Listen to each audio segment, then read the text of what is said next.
CBI जांच इस मुद्दे की होनी चाहिए। सूर्या हम शर्मिंदा है, तेरे कातिल जिंदा है। उनको मारा जाता है, उनको काटा जाता है, उनके शरीर के एक एक अंग को काटा जाता है। अगर सूर्या हांसदा की मौत आपके नज़र में एक नक्सलवादी की मौत है, तो भाई वो आतंकवादी कैसे हो गया, वो नक्सली कैसे हो गया? इनकी धरती आबा बिरसा मुंडा भी समझिए क्रिमिनल थे। क्यों? वो बच्चा ये सोच के स्तंभ रह गया कि मेरा जो मसीहा था अब इस दुनिया में नहीं रहा। ये समाज को शिक्षित करने का बीड़ा उठाए थे। तो क्या इस डीजीपी के द्वारा फिर से फर्जी एनकाउंटर कराया जाएगा? और मार दीजिए गोली लाइन से, हम लोग जान न्यौछावर कर देंगे। घोषित करके सरकार गोली नहीं मार देगी। ज्यादा वाकई में उसको पालन पोषण और अपने आवास में उसको रखते थे। जोहार, नमस्कार, देख रहे हैं आप द भारत मित्र। आपके साथ मैं आरती सिंह और मेरे साथ जो इस वक्त ये तीन चेहरे हैं ये जेएलकेएम का प्रतिनिधित्व करते हैं, जेएलकेएम से हैं। और ये वो पार्टी है जिसने सबसे पहले सूर्या हांसदा के मामले पर अपना पक्ष रखना चाहा। हालांकि उनका यानी कि सूर्या हांसदा का ताल्लुक बीजेपी से भी रहा, जेएमएम से भी रहा, जेवीएम से भी रहा जिसका विलय हो चुका है, और जेएलकेएम से भी रहा। लेकिन एनकाउंटर, जो सो कॉल्ड एनकाउंटर जब हुआ तो उसके बाद किसी भी पार्टी ने अपना पक्ष रखना जरूरी नहीं समझा। लेकिन इसके बाद जो कोई पहला शख्स सामने आया तो वो थे डुमरी विधायक जयराम महतो। उन्होंने बाकायदा प्रेस कॉन्फ्रेंस की और ये कहा कि सीबीआई जांच इस मुद्दे की होनी चाहिए। क्यों होनी चाहिए ये भी उन्होंने कहा। संताल का वो चेहरा था सूर्या हांसदा जिसे एनकाउंटर में मार गिराया गया, जो सरकार की तरफ से कहा जा रहा है, पुलिस की तरफ से कहा जा रहा है, लेकिन इस एनकाउंटर को एक धड़ा फर्जी भी बता रहा है। और जेएलकेएम भी इसी को लेकर सीबीआई जांच की मांग कर रहा है। हमारे साथ सूरज हैं, दो सूरज हैं एक्चुअली, एक सूरज ये और हमारे बाईं तरफ हैं अमित। सबसे पहले अमित के पास चलते हैं। अमित, जेएलकेएम अपना पक्ष सबसे पहले रख रहा है और जेएमकेएम पूरे जोर शोर से कह रहा है कि सीबीआई जांच होनी चाहिए, इंसाफ दिलाना चाहता है। सबसे पहले आपके चैनल को सुनने वाले समझने वालों को मेरा क्रांतिकारी इस्तेकबाल जो झारखंड खतियानी जोहार रहेगा। सूर्या हम शर्मिंदा है, तेरे कातिल जिंदा है। सूर्यादा को भावपूर्ण श्रद्धांजलि हम देते हैं। साथ ही साथ संथाल परना के क्षेत्र में आपने देखा होगा जब से झारखंड मुक्ति मोर्चा की सरकार बनी है लगातार अपराधी बढ़ते जा रहे हैं। हम आपको बात बता देना चाहते हैं, इस आज से लगभग 2 साल पहले, 2 साल पूर्व में एक रूबिका पहाड़िया नाम की एक महिला जो थी, उनको मारा जाता है, उनको काटा जाता है, उनके शरीर के एक एक अंग को काटा जाता है, उसके नाखून को निकाला जाता है, बाल को काटा जाता है, गर्दन को काटा जाता है, पेट को काटा जाता है और एक 5 फीट का शरीर को 50 टुकड़ों में काटा जाता है। आप समझ सकते हैं कि कितने बेरहमी से उसको मारा जाता है। और वैसे लोग के बच्ची को सूर्यादा वाकई में उसको पालन पोषण और अपने आवास में उसको रखते थे, मतलब शिक्षा देते थे, इसलिए सूर्यादा मसीहा थे। वाकई में सूर्यादा मसीहा थे। लगातार अपने क्षेत्र से बाहर भी हो कई बच्चों को, गरीब मजदूर किसान के बच्चों को उन्होंने 350-400 लगभग जनसंख्या में बच्चों को फ्री में निःशुल्क शिक्षा। आजकल के डेट में आपने देखा होगा कि जितने भी हम भारत की बात बताते हैं, इंडिया की बात, कोई भी सांसद और विधायक बनता है तो सबसे पहले वो यूनिवर्सिटी खोलता है, एक स्कूल खोलता है और हॉस्पिटल खोलता है। लेकिन सूर्यादा एक ऐसे व्यक्ति थे, उन्होंने समाज को आगे बढ़ाने के लिए, झारखंड को आगे बढ़ाने के लिए उन्होंने सबसे पहले स्कूल खोला और निःशुल्क स्कूल संथाल जैसे जगह में, जनजातीय से जगह में, पहाड़िया से जगह में। और सूर्यादा हमेशा स्थायी नीति की बात बोल देते हैं, नियोजन नीति की बात बोल देते हैं, विस्थापन की बात बोल देते हैं, संथाल रेजिमेंट की बात बोल देते हैं। तो भाई वो आतंकवादी कैसे हो गया, वो नक्सली कैसे हो गया? इनकी सीबीआई जांच एकदम होना चाहिए और निष्पक्ष जांच होना चाहिए। और जब निष्पक्ष जांच हो जाएगा ना मैडम, तो हमको खुले तौर पर हम आप बताते हैं कि ये जो प्रेस कॉन्फ्रेंस प्रशासन के द्वारा जो किया गया है, जो लिरिक्स जो इसको लिखा गया, जो स्क्रिप्टेड जो लिखा गया है, इस मूवी का डायरेक्टर वही खुल के सामने आ जाएगा कि इस मूवी का डायरेक्टर कौन है, वो भी पकड़ाएगा। और कुछ हमारे संथाल परनाम क्षेत्र में हम बताते हैं, वो रील्स वाले जो कुछ जो पदाधिकारी है, वो रील्स वाले पदाधिकारी हैं। अब भले बात ही समझ रहे हैं किसको बोल रहे हैं, तो वैसे लोग सिर्फ रील्स के चक्कर में कुछ पदाधिकारी, प्रशासन किसी की मौत को ले लेता है। आप मोहनपुर, देवघर जिला में जो है मोहनपुर, वहां से 110-20 किलोमीटर आपका पड़ता है बोरियो तरफ। अगर वो इतने बड़े कुख्यात थे, इतने बड़े अपराधी थे, इतने बड़े चोर डकैत नक्सली थे, तो रात में 1 बजे ले जाने की क्या बात है? कल भी ले जा सकते हैं, परसों भी ले जा सकते हैं। लेकिन बात ये कुछ नहीं, बात यही है कि वहां के खनिज संपदा को बचाने के बाद बोलता था। सूर्यादा एनटीपीसी के खिलाफ बोल देते हैं, सीसीएल के खिलाफ बोल देते हैं, अडानी अंबानी के खिलाफ बोल देते हैं। जिसके कारण राजनीतिक षड्यंत्र के कई लोगों के नजर में गड़े हुए थे और इसको खत्म, वहां के जल जमीन जंगल जो जमीन वो जो लूट रहे हैं उसको कैसे लूटा जाए, इसीलिए सूर्यादा को वहां से इतने बड़े षड्यंत्र के तहत मारा गया। इसका एनकाउंटर नहीं, ये हत्या है। सूरज, एक वो शख्स जिसे कहा गया कि ये गैंगस्टर है, कुख्यात है और इसलिए उसका एनकाउंटर कर दिया गया। ये वो कुख्यात था, वो गैंगस्टर था जो शिक्षा नीति की बात करता था। ये वो गैंगस्टर था जो बात करता था कि पहाड़िया जनजाति को विकास के मुख्य रास्ते से कैसे जोड़ा जाए। ये एनकाउंटर और ये गैंगस्टर। सबसे पहले आपको बता दें कि अगर सूर्या हांसदा क्रिमिनल है तो इस राज्य का तमाम आंदोलनकारी, चाहे सिद्धू कानू हो, चांद भैरव हो, तिलका मांझी हो और जितने भी हमारे इवन शिबू सोरेन अभी दिवंगत, अगर सूर्या हांसदा अगर क्रिमिनल है तो हमारे राज्य के जितने भी आंदोलनकारी थे जो जल जमीन जंगल की आवाज़ उठाते थे वो सारे लोग फर्जी लोग थे। क्योंकि इस राज्य का इतिहास बताता है 1855-56 के हूल क्रांति से लेकर के आज तक जितने भी हमारे पुरोधा हुए वो सब ने जल जमीन जंगल की लड़ाई लड़ी है। संथाल में संथाल परगना के लोग लड़े हैं, उत्तरी छोटा नागपुर में उत्तरी छोटा नागपुर के लोग लड़े हैं, दक्षिणी छोटा नागपुर में सब लोग एकत्र होकर के लड़े हैं। मेरा नट सेल में यही कहना है कि अगर सूर्या हांसदा क्रिमिनल था, अगर सूर्या हांसदा नक्सलाइट था तो इस राज्य के चाहे वो दिसुम गुरु शिबू सोरेन हो, चाहे वो निर्मल महतो हो, चाहे वो भगवान बिरसा हो, चाहे वो सिद्धू कानू हो, चाहे वो चांद भैरव हो, चाहे वो टिकैत उमराव सिंह हो, सारे लोग क्रिमिनल थे, सारे लोग दहशतकर्मी थे, सारे लोग नक्सल प्रभावित थे। मेरा ये कहना है जिस तरह से हमारा इतिहास हमको बताता है कि जिन्होंने जल जमीन जंगल की लड़ाई लड़ी, ठीक उसी तरह से सूर्या हांसदा अपनी लड़ाई लड़ रहा था। ये अलग बात है कि आज के प्रोफेशनल लाइफ में, आज के व्यवहारिक जीवन में हम लोग इतना व्यस्त हो गए हैं कि चीज़ों को इस तरह से बांटते हैं कि वो भाजपा का है, वो कांग्रेस का है, वो जेएमएम का है, ये जेएलकेएम है। सवाल अन्य और विभिन्न पार्टियों की नहीं है, सवाल ये है कि ये सवाल झारखंडियत की है कि क्या संथाल परगना में कुछ लोग नहीं चाहते हैं कि कोई आदिवासी दूसरा नेता उभर के आए? क्या ईसीएल, बीसीएल हो या अडानी हो, क्या इस राज्य में जिस तरह पहले अंग्रेज बर्बरतापूर्ण व्यवहार करते थे, जो उनके खिलाफ जाते थे उनको मार दिया जाता था, क्या ये जो जितनी कॉरपोरेट घराने के लोग हैं झारखंड में, जितने भी लोग आवाज़ उठाएंगे, आज हमारी पार्टी जेएलकेएम पार्टी भी जल जमीन जंगल को एकदम बहुत ही गहराई से बातों को उठा रही है, तो क्या इस डीजीपी के द्वारा फिर से फर्जी एनकाउंटर कराया जाएगा? ये बहुत बड़ा सवालिया निशान है। मैं फिर दोहरा रहा हूँ कि अगर सूर्या हांसदा की मौत आपके नज़र में एक नक्सलवादी की मौत है, एक क्रिमिनल की मौत है, तो मैं कह रहा हूं कि इस राज्य के अगुआ धरती आबा बिरसा मुंडा भी समझिए क्रिमिनल थे। क्यों? क्योंकि इसी तरह से जल जमीन जंगल का वो आवाज़ उठाए थे जिस तरह से सूर्या हांसदा। तो एक लंबा फहरिस्त, एक हमारा लंबा इतिहास है। जो आदमी हमारे यहाँ का जल जमीन जंगल का आवाज़ उठाएगा उसको फर्जी एनकाउंटर करके ये बताया जाएगा। लेकिन हम ये आपको बताना चाहते हैं, सूर्या हांसदा दुनिया के नज़र में क्रिमिनल का मौत हो सकता है, एनकाउंटर हो सकता है, लेकिन जल जमीन का रखवाला हमारे झारखंड के नज़र में और झारखंडियों के नज़र में वो एक शहीद व्यक्ति है। सूरज, संताल की बात हो रही थी, सूर्या हांसदा जिनके छत्रछाया में वो 300 मासूम बच्चे जो उनके जब शव लाया गया तो फूट फूट कर रो पड़े, अब उनके सर से वो साया हट चुका है। वैसा शख्स जो शिक्षा पर फोकस करता था, ये बताता था लोगों को कि कैसे यहाँ पर पत्थर खनन का अवैध कारोबार चल रहा है।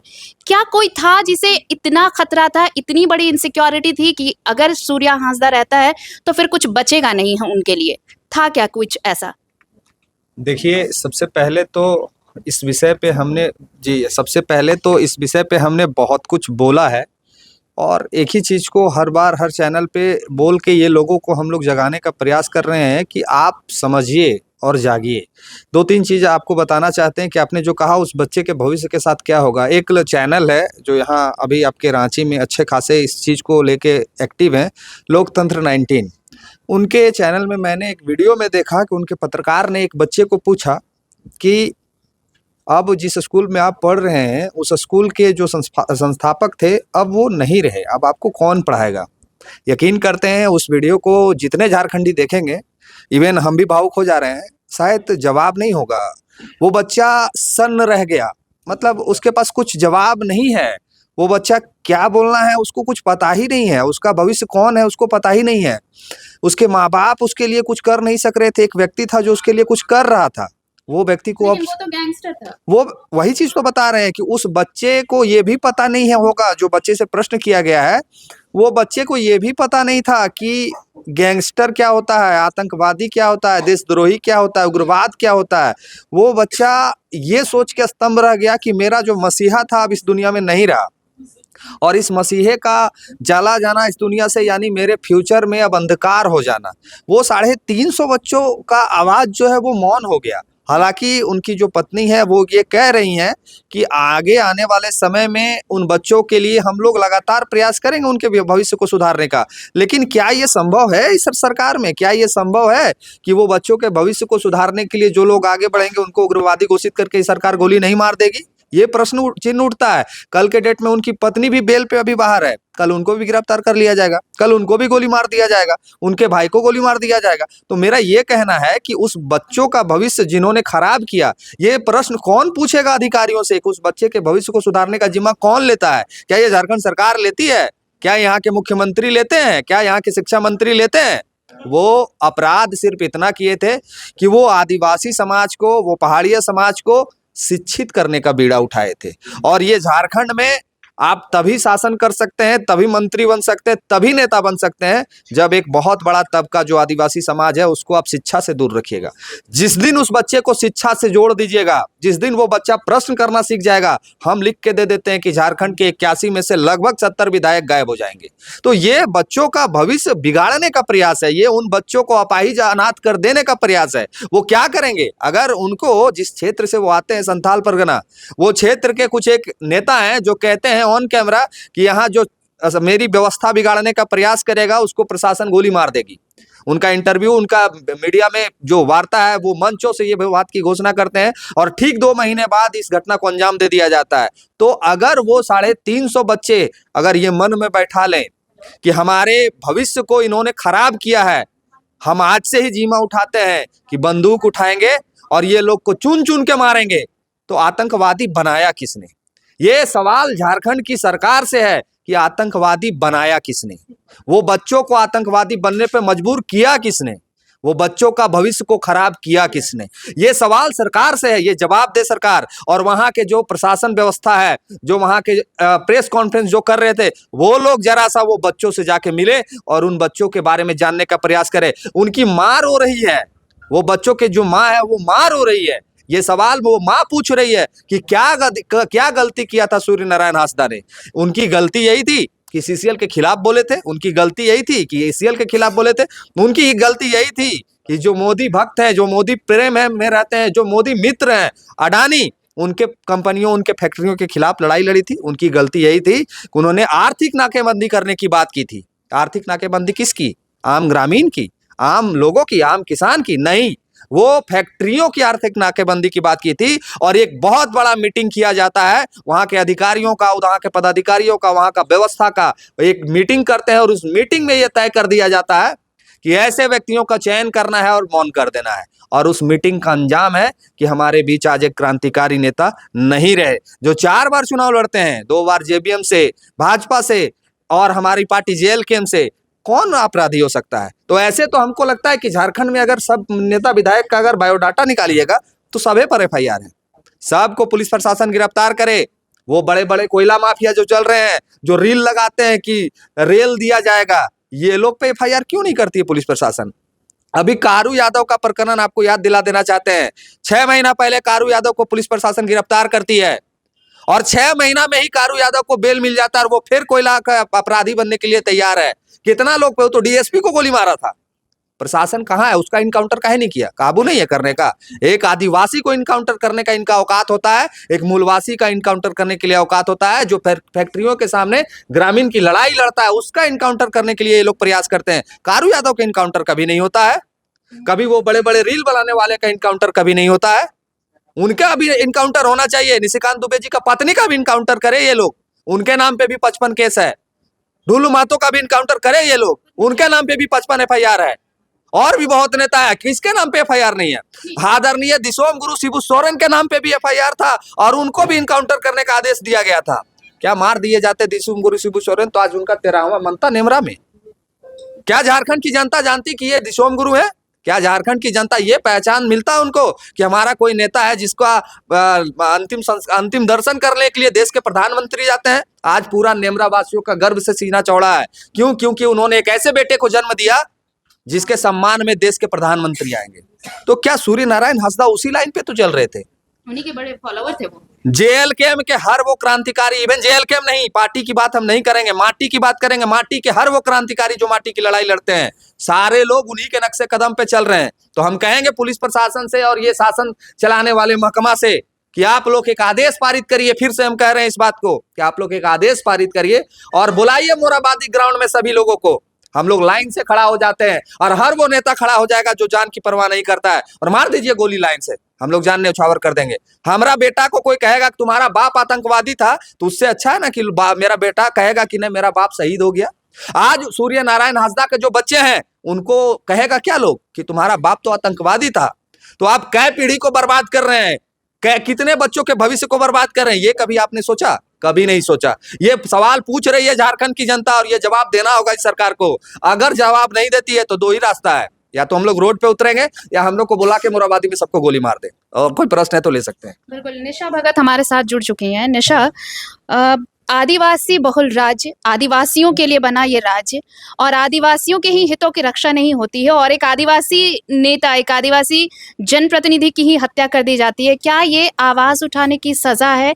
और सिर्फ ये जुल्म आदिवासियों पर ही क्यों? बहुत सारे ऐसे हैं, राहुल दुबे गैंग है, बहुत सारे गैंग हैं और कुछ ऐसे जिनका इतिहास जुड़ा रहा है। बिहार के कई गैंगस्टर यहाँ से पकड़े गए हैं, दूसरे राज्यों की ATS आती है, यहाँ से पकड़ कर ले जाती है, तब उनका एनकाउंटर नहीं होता। यहाँ पर यहाँ के लोगों का ही एनकाउंटर होता है।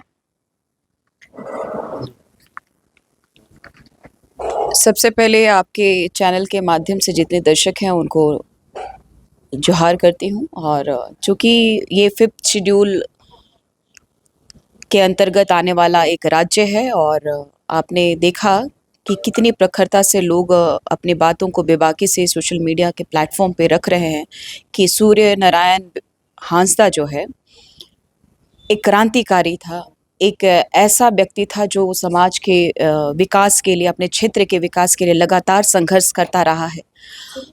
यदि उन पे अगर इस तरीके का केसेस था तो उसके लिए एक प्रक्रिया थी और ये झारखंड राज्य का दुर्भाग्य है कि आप अभी नेमरा को ही देख लीजिए। हमारे दिसम गुरु का देहांत के बाद में नेमरा कितना विकसित था। आज जितने लोग बहुत गर्व कर रहे हैं और जो दुख अपना व्यक्त किए उनके जाने के बाद, जो झारखंड ही नहीं पूरे झारखंड बाहर में भी जितने राज्यों में हमारे दिशम गुरु के फैन फॉलोअर्स थे, उनके आंखों में जो नम है। और आज जो नेमरा के जो वहाँ के स्थानीय लोग हैं वो लोग शायद खुश हो रहे हैं क्योंकि उनके रहते वहाँ की सड़कें नहीं बनी थी, उनके रहते वहाँ का विकास नहीं हुआ था। ये दुर्भाग्य है कि लगातार वो भी मुख्यमंत्री रहे, उनके बेटे अभी लगातार मुख्यमंत्री के रूप में हमारे झारखंड में पदस्थापित है। हमारी झारखंड की जनता ने एक विश्वास जताया था कि एक हमारा झारखंडी बेटा, एक आदिवासी बेटा जो है झारखंड के परिप्रेक्ष्य में झारखंड का विकास करेगा और हमारी जो रूढ़िवादी परंपरा को मानने वाले आदिवासी समुदाय के लोगों का संरक्षण करेंगे। लेकिन दुर्भाग्य है इस राज्य का कि यहाँ गैंगस्टर्स को, यहाँ बाहरी लोगों को, जो बालू माफिया है, कोयला माफिया है, जो बॉक्साइड माफिया है, जो पत्थल के माफिया है, इनको ये सरकार बहुत ही ज़्यादा कहा जाए तो उनको अपने सराखों पे रखी हुई है, उनको इतनी छूट दी हुई है।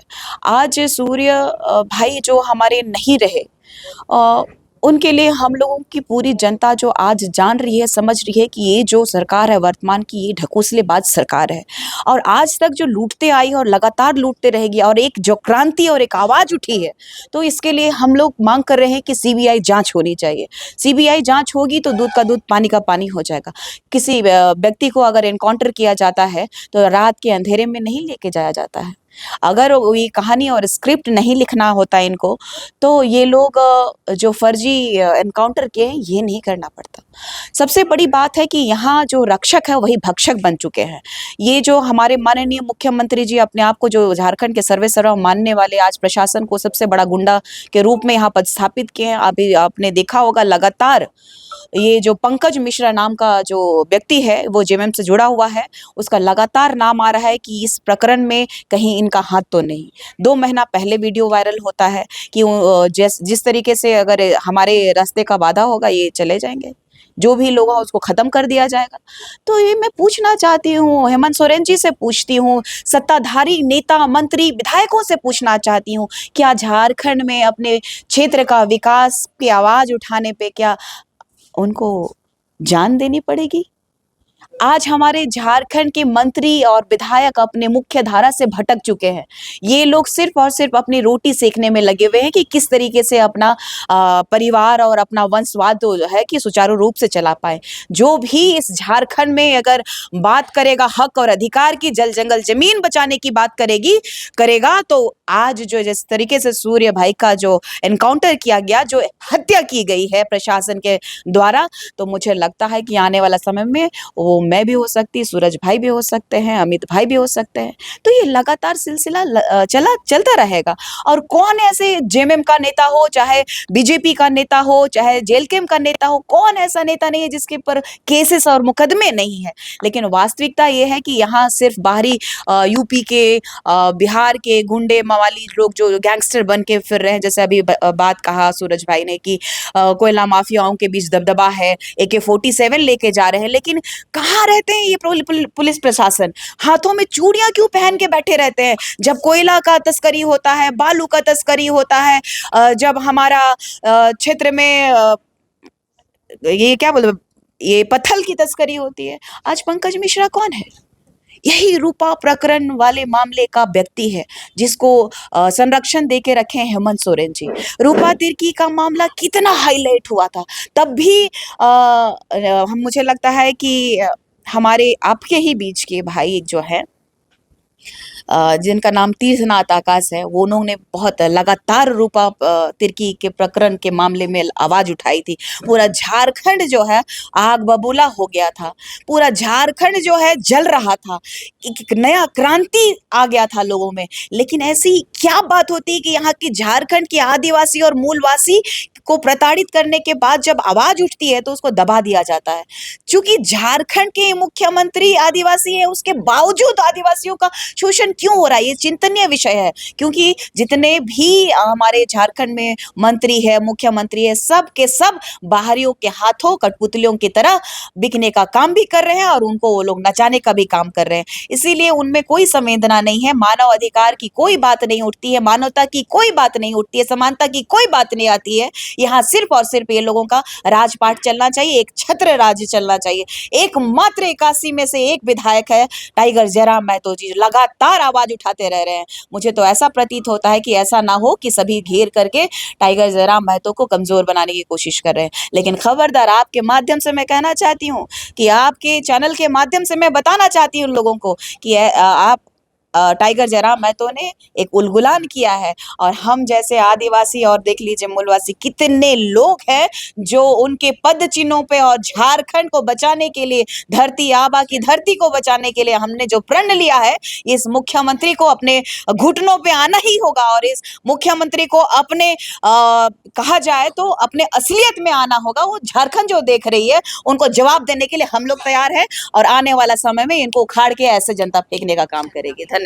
कुल मिलाकर देखिए, ये है जेएलकेएम साथ है उस परिवार के जो इंसाफ मांग रहा है, अपनों के खो जाने का, अपने अपनों के गुम हो जाने का। वो नाम सूर्या हांसदा, जिसका एनकाउंटर कर दिया गया, जो पहाड़िया संतालियों के लिए आवाज उठा रहा था, जो शिक्षा नीति की बात कर रहा था, जो झारखंड के विकास की बात कर रहा था, और अब उनके साथ, उस परिवार के साथ खड़ा है जेएलकेएम और सीबीआई जांच की मांग की जा रही है। उम्मीद है कि सरकार और प्रशासन इस मांग पर अपना रुख स्पष्ट करेगी और बहुत जल्द ये भी इन सारी चीजों का जो मूल सामने आना चाहिए कि जो आरोप लग रहे हैं कि क्या वाकई ये एनकाउंटर फर्जी था, क्या वाकई ये एनकाउंटर नहीं एक मर्डर है। तो इस पर भी ये जो सारे सवाल उठ रहे हैं, इन सवालों का जवाब भी प्रशासन को आने वाले दिनों में देना होगा। बहरहाल कोर्ट का इंतजार है। अगर पीड़ित परिवार जैसा कह रहा है कि वो कोर्ट जाएंगे, पहले हाई कोर्ट नहीं तो सुप्रीम कोर्ट तक वो दरवाजा खटखटाएंगे, क्योंकि उन्हें इंसाफ चाहिए। कैमरामैन सादाब के साथ मैं आरती सिंह, भारत मित्र, रांची। अगर खबर पसंद आए तो आप QR स्कैन कर दें हमारा साथ। आपका एक छोटा आर्थिक सहयोग है हमारा बड़ा हौसला। द भारत मित्र, बुलंद भारत की बुलंद तस्वीर।